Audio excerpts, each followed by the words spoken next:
Local 675 represents the folks in the union and the paper mill. And of course, we're here to hear Anthony Flaccavento speak to us. He's running for Congress for the 9th District. I will say that we invited Morgan Griffith to be here too. He hasn't responded to that invitation. So there's not going to be a debate, which I'd love to see, but we get to hear what Anthony has to share with us, and you'll have an opportunity to answer or ask questions for Anthony and ask your questions to him. I'm going to keep this brief and give it to Anthony. I didn't prepare anything, but I would like to say when Anthony first came to Covington, I had the opportunity to meet him. He came by the Union Hall, and what impressed me was he didn't come in with an agenda. This is what I'm going to do. This is what I like to do for you. His first words when he sat down, other than, the basic introduction, was, what does Covington need? I'm not just talking about the union, I'm talking about the people of Covington. And to determine that, that's the whole reason we're having this thing here. I appreciate you showing up. I hope you leave as enthused about Anthony as I am, and we can go out and spread that enthusiasm. Back to Anthony.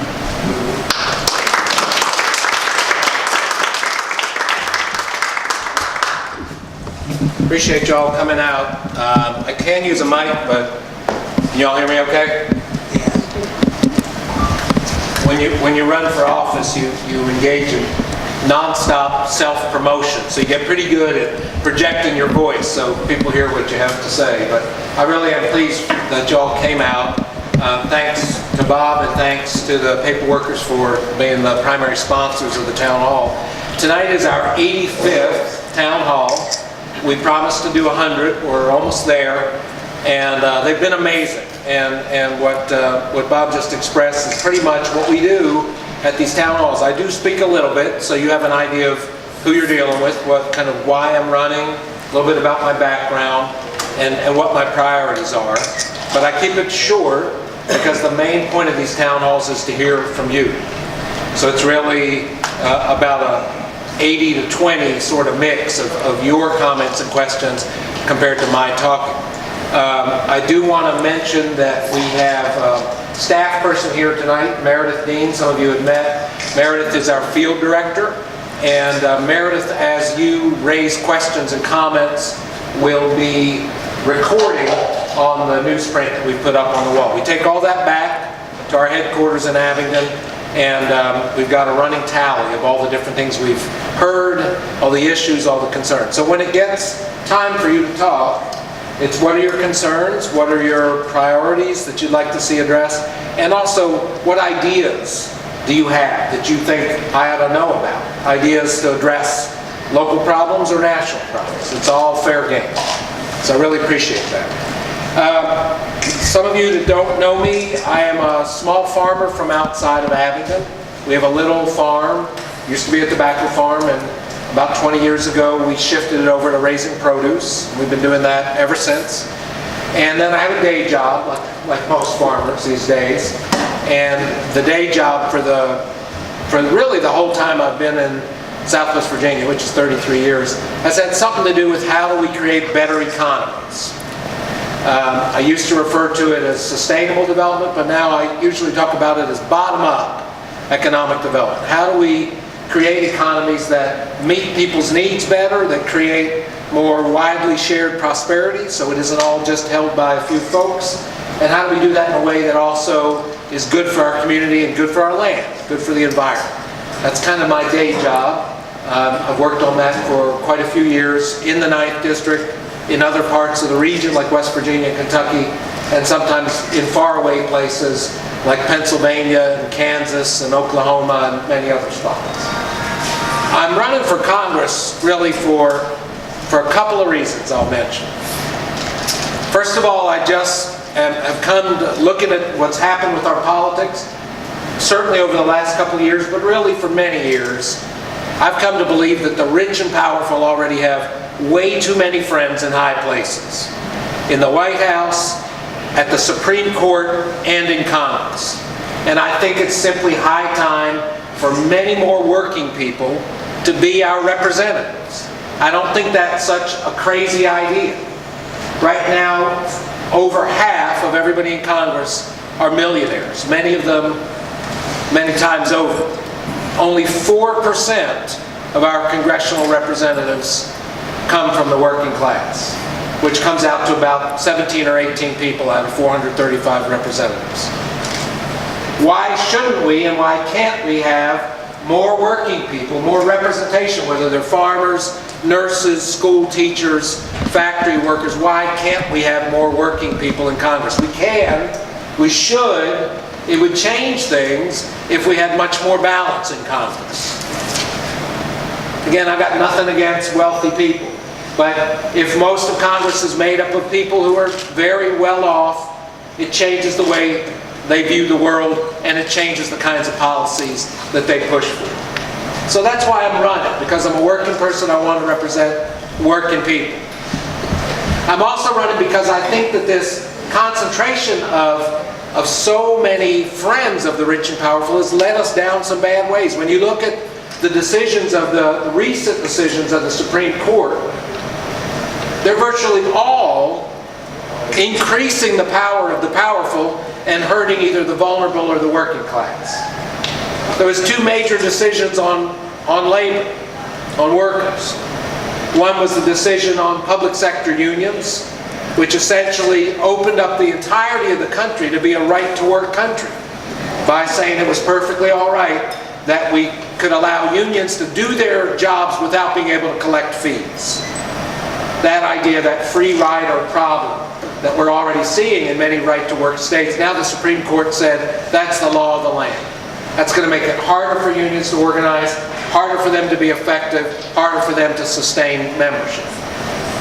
And right along in that same, it was within the same week, the Supreme Court also made a very important decision that said that companies could require workers to not do class action lawsuits when something goes wrong, but to do forced arbitration.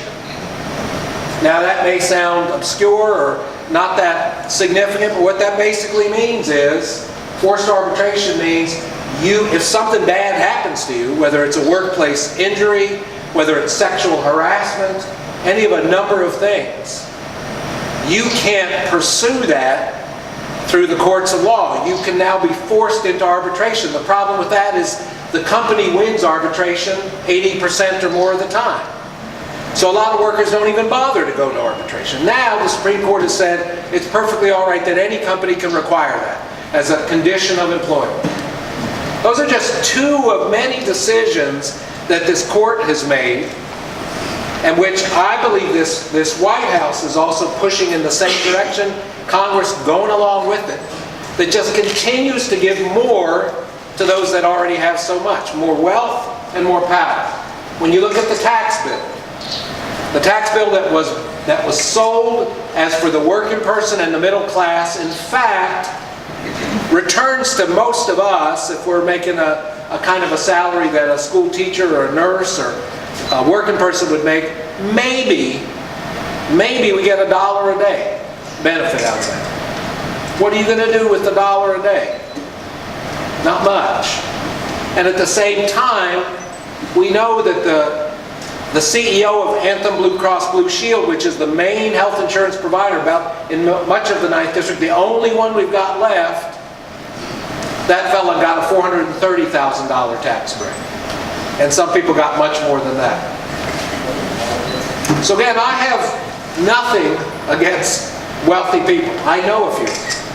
What I have a problem with is when economic wealth becomes political power. When people who have a lot can then call the shots, can determine elections, and can turn right around and basically make our laws. Because the laws that we send congresspeople to Washington to create, those are the rules that all of us have to live by. All of us have to live by those rules. So if we have a small slice of the population that doesn't represent us making those rules, chances are a lot of them are going to be bad for us. And that's precisely what's been happening.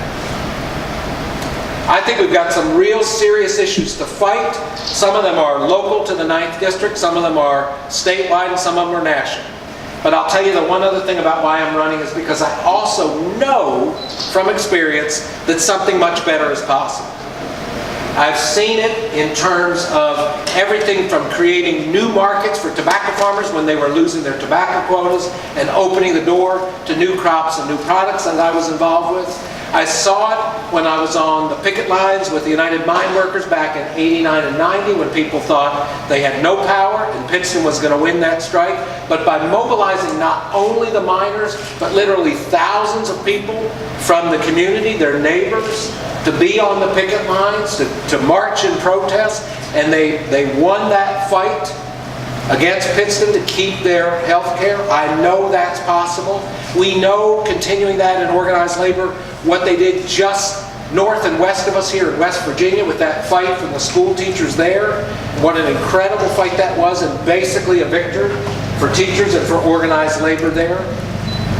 I know that something is better in terms of the opioid crisis, this extraordinary crisis where we're losing considerably more people every year than we lost Americans in the Vietnam War. This is a disaster, and it's going to take big action. But we also know that locally, where communities and counties have started drug court and have started other things that create alternatives to jail, that help people through their addiction and help them into a job, we know those things work.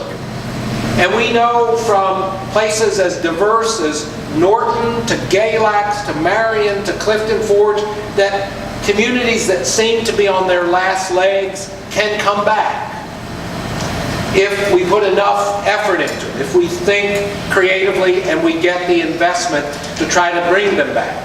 Whether it's restoring an old theater, whether it's creating access to trails and rivers like in St. Paul and Tazewell County, whether it's bringing local businesses downtown and breweries that make it a more interesting place for young people and entrepreneurs. We know that our communities are figuring this out.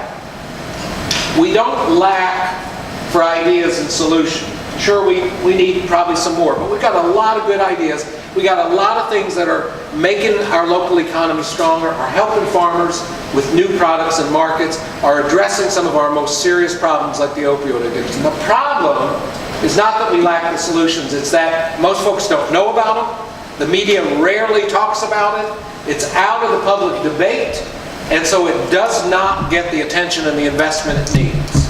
I'm a firm believer, and one of my biggest reasons for running for Congress is that if you have a congressperson who's bound and determined to work for your district, bound and determined to truly listen and represent you, and then take the resources of the federal government and use them as they should be used to help communities help themselves, to help communities solve our own problems and build our own prosperity. If we would do that, I genuinely believe that we would get much, much better results than giving more tax breaks to people who are already sitting on trillions of dollars in cash and hoping that the solutions will trickle down to us.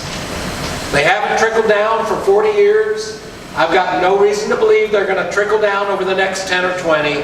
We need to fix our problems and build our economy and our prosperity from the bottom up, and we can do it if we have the right policies and the right people. So I'll stop there, and we'll open it up to questions and comments.